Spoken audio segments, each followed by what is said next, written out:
শিক্ষক শিক্ষিকা যারা আছেন তাদের উদ্দেশ্যে যে আপনারা আপনাদের স্কুলের বাচ্চাদেরকে সেইভাবে তৈরি করবেন যেন তারা বড় হয়ে দেশের জন্য কাজ করতে পারে, দেশের জন্য তারা সম্পদ হতে পারে, সেইভাবে কাজ করবেন, বাচ্চারাও সেইভাবে কাজ করবে।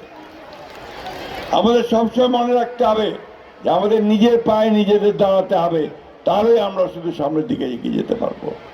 আপনারা ইতিমধ্যেই আমাদের তারেক রহমান সাহেব সরকার গঠনের পরে ঠাকুরগাঁয়ে ইতিমধ্যে আমরা একটা বিশ্ববিদ্যালয়ের অনুমতি পেয়েছি। এই বিশ্ববিদ্যালয়টির কাজ শুরু হয়ে গেছে। আমরা একটা মেডিকেল কলেজের অনুমতি পেয়েছি। ইনশাআল্লাহ এই মেডিকেল কলেজের কাজও আমাদের ইতিমধ্যে শুরু হবে। সেই কারণে আমরা যেন দ্রুত আমাদের অন্যান্য কাজগুলো করতে পারি, সেই ব্যবস্থাগুলো আমরা নিতে পারবো। আমি আর বক্তব্য দীর্ঘ করবো না।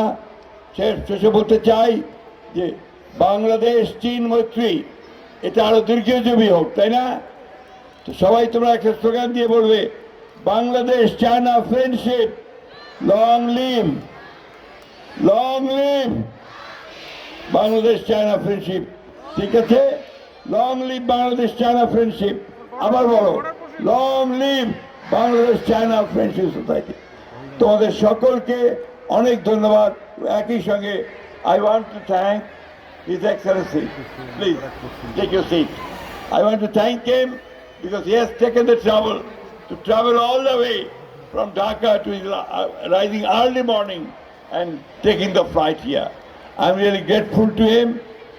এবং at the same time একই সঙ্গে আমি তার সঙ্গে যারা এসেছে তাদের প্রতি আমি গ্রেটফুল।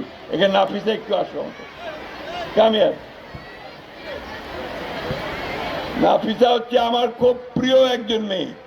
সে চীনের মেয়ে, সে এখানে ঢাকা বিশ্ববিদ্যালয়ে পড়ে এবং আমাদের সঙ্গে সে বাংলা শিখে আমাদের কাজ করে, আমাদেরকে শেখায়। আমি তাকেও ধন্যবাদ জানাচ্ছি, তার সফর সঙ্গীকেও আমি আন্তরিক ধন্যবাদ জানাচ্ছি। সকলকে আমি আন্তরিক ধন্যবাদ জানিয়ে আবারও সকলের কোঅপারেশন চেয়ে, সহযোগিতা চেয়ে বক্তব্য শেষ করছি।